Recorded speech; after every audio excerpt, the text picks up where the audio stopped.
Sunt Andrei Solomon din localitatea Sărata Galbena, raionul Hâncești, Moldova.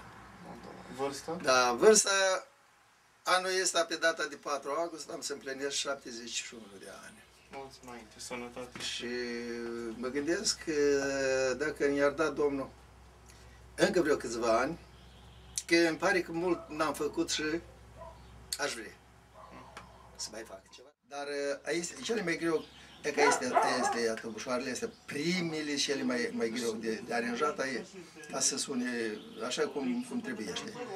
Și am încercat și văd că se primește.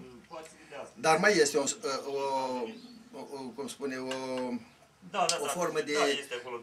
ca să nu le parafinul ăsta absolut spide în afară. Înșerbântăm tuburile, toipim parafinul ore seara și ca cum am înlăcui-o înăuntru. Și îi dăm temperatură lecuțică și el se bobează acolo. Dar în schimb, din afară rămâne curat, pentru că șlifuirea din afară tot trebuie să fie frumoasă.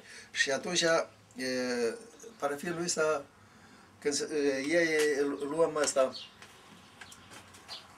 această hârtie, dar asta pentru dânsa e mășcată, eu am vedere, pur și simplu vă arăt. Da, e mai mărânțică și e repede să bate.